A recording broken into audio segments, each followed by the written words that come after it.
You're back with First Edition, folks. Well, Australian steel and aluminium manufacturers and producers will be facing extra costs from tonight after the Trump administration reportedly told us that we will not be getting an exemption. But we are not alone. Joining us live now is Labor MP Julian Hill, Liberal MP Keith Wallahan. Good morning to you both. Julian, I'll start with you. Did you fight hard enough? Well, I've seen those reports in the 9 newspapers this morning, which obviously you and others are now talking about. The government has calmly, consistently put Australia's view in the interests of jobs and exporters and businesses that in response to President Trump's looming imposition of a global tariff regime that will apply to every country, that Australia should be exempted from that. We've done that on the basis that Australian steel and aluminium supports the US defence industry and creates thousands of good-paying American jobs, and that Australia has long had a trade deficit, or in the reverse, that America's long enjoyed a trade surplus. Not anymore. Well, no, that just changed. No, that hasn't. These things are measured on an annual basis. I think you'd know that, Keith. There are monthly ups and downs in any trading relationship, but the fact remains that Australia has long enjoyed, or America's long enjoyed a trade surplus with Australia since 1985. We'll continue to put that view. We'll have more to say, but we remain in discussion with the United States administration. All right, so not giving up hope just yet. I suppose this turns into a China thing where we keep working at it for weeks, months, years. Keith, your response to the news this morning? It's disappointing. I'm in Parliament to put Australia first, but I also understand the United States has an American first agenda. I think we need to see what actually has happened. We've seen the reports of the decision, but I think that has to actually be formalised. I'm encouraged by the government minister saying they'll double down, but I think it seems like too little, too late. What we need to do is we need to recognise that there are mutual benefits to trade beyond just the security alliances of AUKUS. Yes, the Defence Minister went to the United States and handed over a cheque for AUKUS, but I didn't see much other senior level engagement with the United States. And I think we should have done that more at an industry level. And when you look at our trade with the United States, it's about $100 billion, and this is 1% of that. So it's important, but we need to also learn the lessons from what happened here to make sure that we don't see other tariffs on other areas of trade, because that will not be good for Australian jobs or our economy. So we're not happy about this, and we want to make sure that the outcomes lead to Australia's interests being first, and this government will be judged on their outcomes, not on their calm and measured talking points. So when it comes and I'll stay with you, Keith, here. So when you're talking about reciprocal tariffs, because that's what Donald Trump is doing, and now the Canadians are paying the price for that. If this turns out to be true, would you support reciprocal tariffs? And then I'll get Julian's response to that too. I can't see a scenario where that would be in our interests. Australia is a prosperous and safe country because we are a trading nation. That has always been the case, and I can't see that being any different going forward.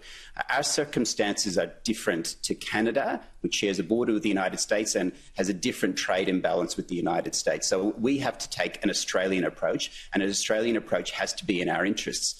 But this is also a point to make about diversification and our own industrial resilience. And those are lessons we have to learn from this as well. Well, again, we had to do that with China. But Julian, just on that point of reciprocal tariffs, is that something you agree with there? Is this just something we're going to have to cop? Can I just compliment Keith on that? That was the most adult exposition I've heard from the opposition on these issues, and you could coach your colleagues, but genuinely, I'd make 3 points. This is a very different situation, and I'd quote Innes Willox yesterday, the CEO of the Australian Industry Group. President Trump clearly has a very different and disruptive agenda on trade. I agree with Keith. I think we're on a unity ticket here. Australia's national interest is best served with an open trading regime, and our view of the global economy is served by an open trading regime. It is also a fact that when Australia last faced tariffs, as Innes Willox said, this is a very different situation to when Australia last faced tariffs from the US. It took months, not weeks, to secure an exemption.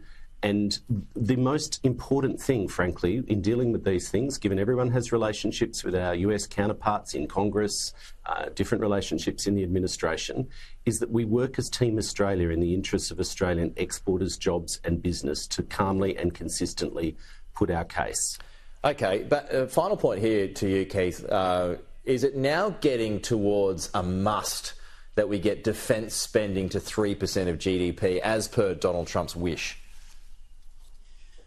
I think going forward, we need to have a more resilient defence posture. That is clear. And we need to recognise where we're at the moment. What does that mean? Is that higher spending? Well, I think it means a more capable defence force, and that usually leads to higher spending, but targeted spending. For example, we're almost 5,000 people short in the full-time defence force, and our defence force is about, things that fly, float and drive, but it's fundamentally a people business, and to be 5,000 short is not good enough. So at the moment, our defence force is sort of choked in red tape. We need to find a way to liberate our defence force, make sure that we spend the money that we have now better, and right now there's questions about that. And going forward, I think we need to lift our defence base, and that probably means much more spending. OK, so on that point, Julian, I mean, the UK, France, they're increasing their defence budgets because Donald Trump said so. China is upping its by 7% and intimidating us. In the meantime, have we got to make room for more spending in defence? Well, we do, and we are. The government is spending more on defence than at any time in our history. Towards 3%. Let me finish, Pete. It's on an upwards trajectory of $50 billion over the next decade. I'd point out that the opposition, I was listening carefully to Keith's response then and seeing if we got a third position, because Jane Hume says, oh yeah, we'll spend 3%. Andrew Hastie, the Shadow Defence Minister, a couple of hours later said, oh no, that's not our policy. Dutton says there's $350 billion of secret cuts coming. So Keith seems to be saying something in between, so we'll give that 3.5 positions. They've been in opposition 3 years. They don't have any real defence policies except a squadron of F-35 fighter jets with no one to fly them and no petrol and no maintenance. I mean, it is a joke. So yes, the defence budget is on an upwards trajectory. That is absolutely necessary. We'll continue to review Australia's strategic circumstances, but we're not going to be lectured to by the mob that serially underfunded defence, kept announcing literally tens of billions of dollars of projects with no funding. It's Trump asking you to do it to get to 3%. I mean, and I'm making the point. It's a really important point, Keith. Pete, it's a really important point that Australia's defence spending is already on an upwards trajectory. And of course, when we look at global circumstances, when we hear from our biggest strategic partner, we take that on board. But you're not seriously expecting a government minister of a serious government to just start shooting our mouth off about defence expenditure on television. These things will be dealt with in an orderly and proper way in the budget. And I'll finish on this point. I was chair of the Defence Committee, and I think Keith should be on it, frankly, because he knows more than most of the bozos they put on there. But this is a serious strategic circumstance that we face. We inherited a total mess, and we're not going to go back to the bad old days of what Dutton and the Libs do, surround themselves with flags, make all these announcements, but never actually fund or deliver the capability. I've got to go, but you need to respond to that, Keith. So you've got 30 seconds. Well, I think we actually need to look at capability, and Julian didn't address the elephant in the room. We're short 5,000 people. That's 1 in 12. Imagine 12 people sitting around a table. One's missing. I actually handed down a report on that, Keith. Totally unacceptable. I handed a report on that.